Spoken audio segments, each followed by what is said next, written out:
नहीं तो रुदन कैसा?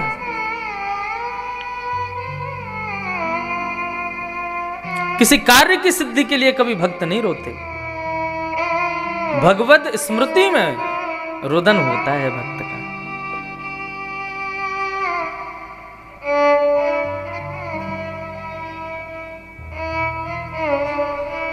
श्री मीराबाई माधवी नाम की एक गोपी थी द्वापर में।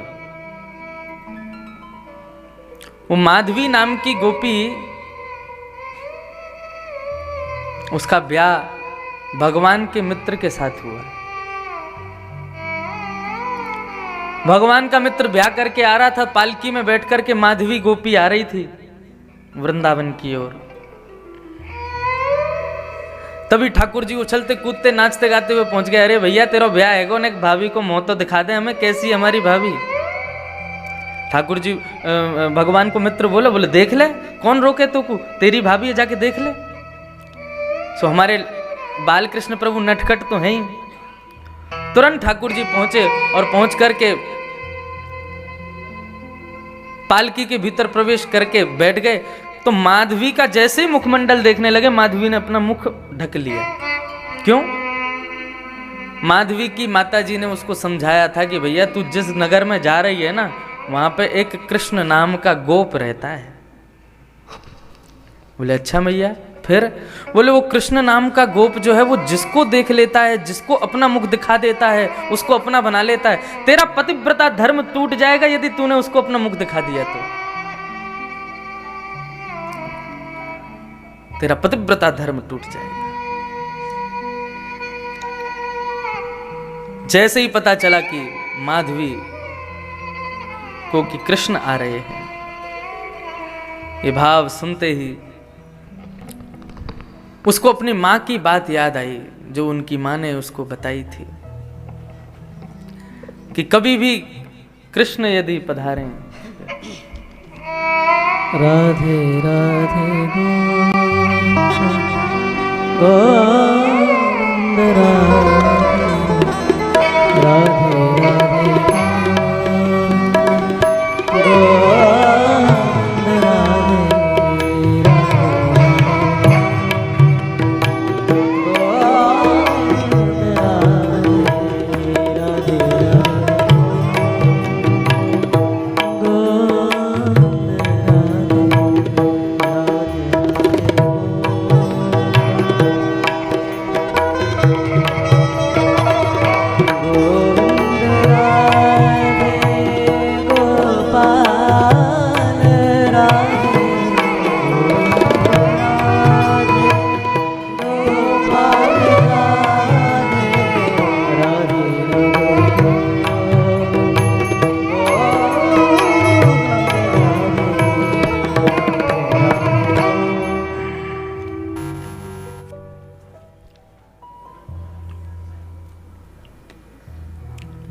जैसे ही कृष्ण पालकी के भीतर प्रवेश किए और माधवी को जब ये पता चला कि ये कृष्ण हैं, तुरंत अपना मुख ढक लिया। बोले कि मेरी मां ने मना किया है कि इसको मुख नहीं दिखाना है।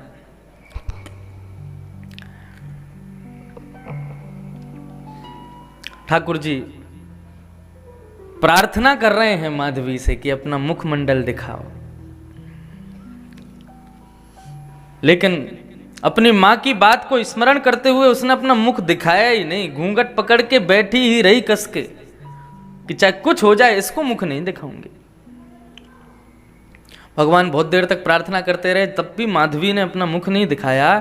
तो भगवान ने क्रोध में आकर के कहा, बहुत गुमान है अपनी सुंदरता का तुमको,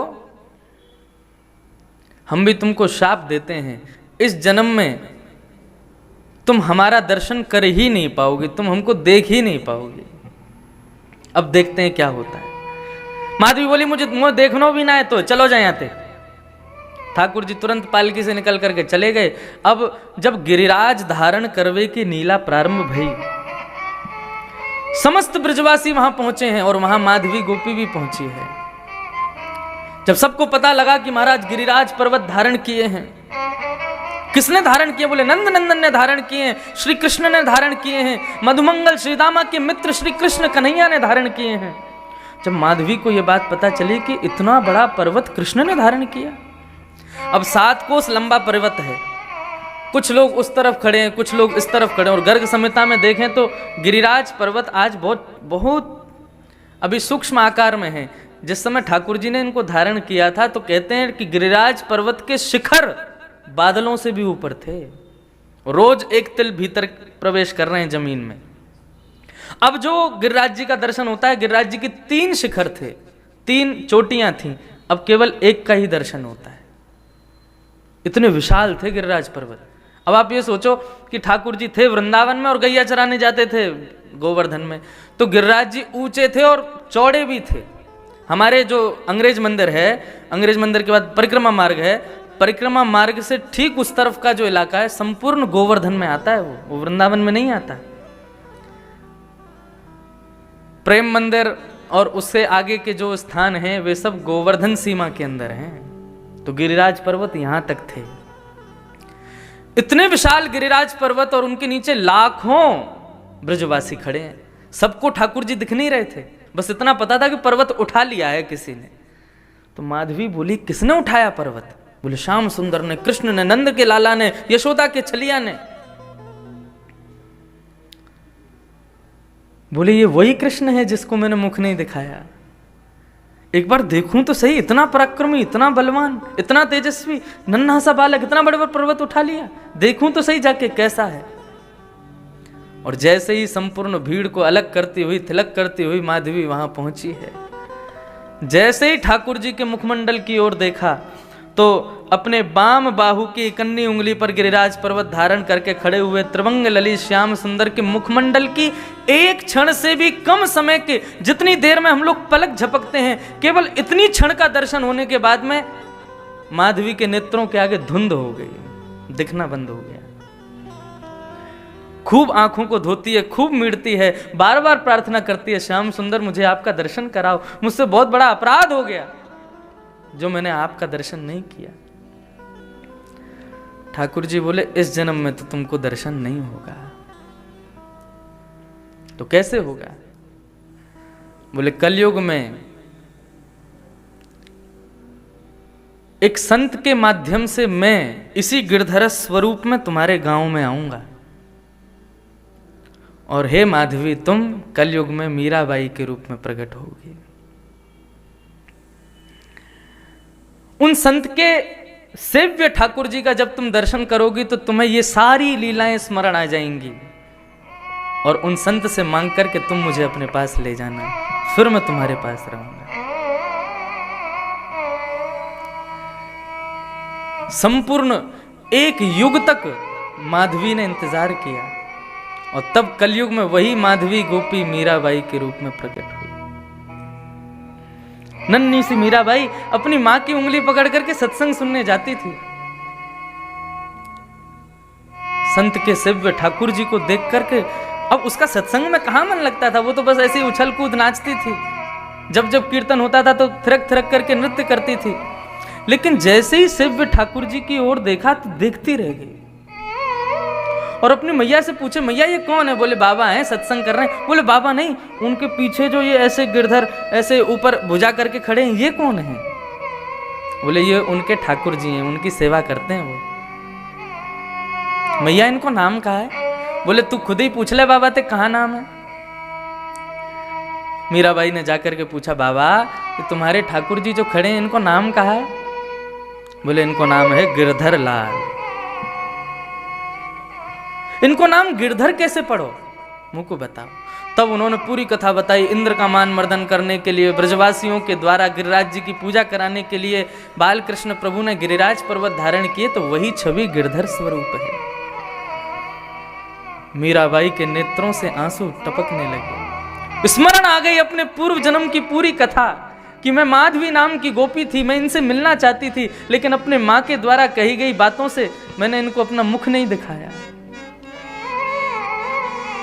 बाबा ये ठाकुर जी आपके नहीं है, ये मेरे हैं, और ये मेरे पास आने के लिए, मुझसे सेवा लेने के लिए आपके द्वारा मेरे गांव पधारे हैं। इनको मुंह को दे दो आप। कोई अपना सेव्य कैसे दे सकता है किसी को? हमारे गिरधर लाल जी को यदि मेरे अलावा कोई और स्पर्श भी कर दे तो मुझे कष्ट होता है, मैं सत्य बताऊं। कोई भोग धराने मैं आज्ञा कर दूं तो ठीक है, लेकिन मुझसे बिना पूछे यदि किसी ने उनको स्पर्श किया तो मुझे अच्छा नहीं लगता। और अब भी घर में नियम है, कोई भी जाऊंगा कि आप सेवा करना तो ठीक है, लेकिन मैं उनके पास हूं और मुझसे बिना पूछे कोई वहां चला जाए। अपने सेव्य के प्रति अनन्यता का भाव रखना चाहिए।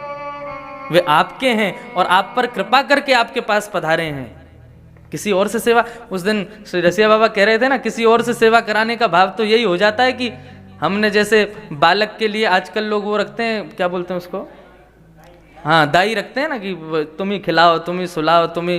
फिर वैसा बालक बड़ा होकर के माता पिता की सेवा भी नहीं करता। क्यों? दाई ने सेवा करी, दाई की करेगा वो। अरे लाल जी कृपा करके हमारे पास पधारे, हम सेवा करें उनकी। इन सप्त दिनों में मेरा भोजन पानी सोना उठना सब बिल्कुल बदल जाता है। मैं कब नाश्ता करता हूं, कब भोजन करता हूं, कब रात्रि में सोता हूं, मुझे खुद नहीं पता। एक आध घंटे की नींद ले लूं ये भी बहुत बड़ी बात है। परंतु फिर भी क्यों? क्योंकि सौभाग्य है मेरा, अपने सौभाग्य का उत्सव मनाता हूं मैं हर वर्ष।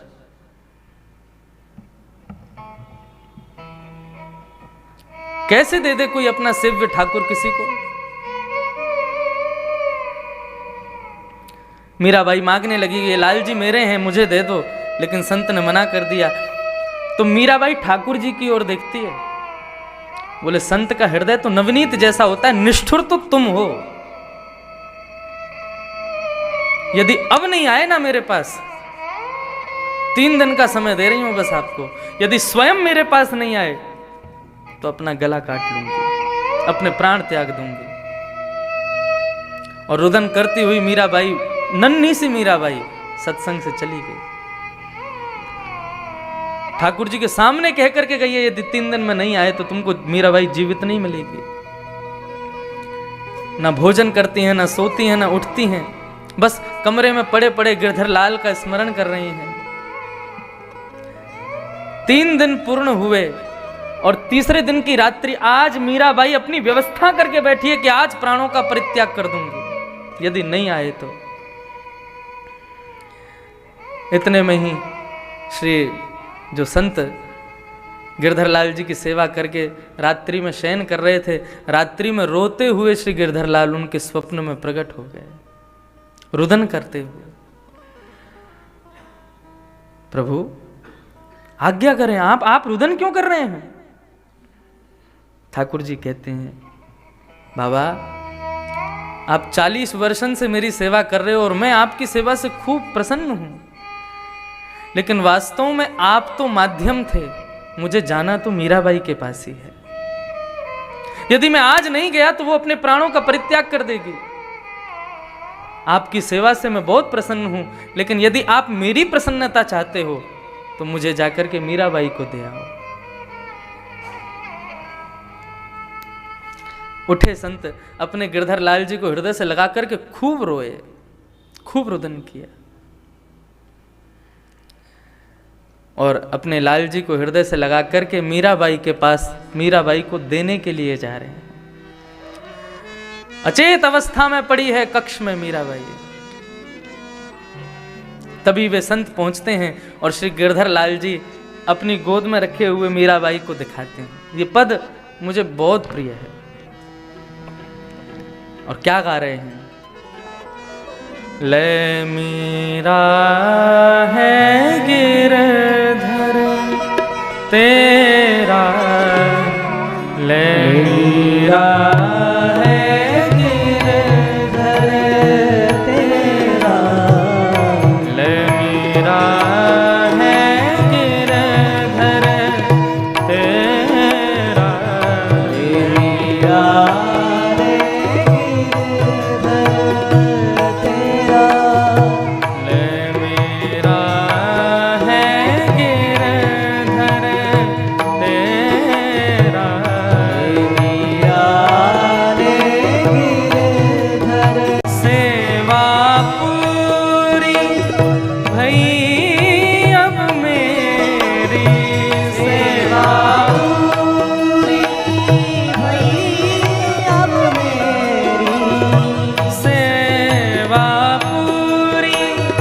भई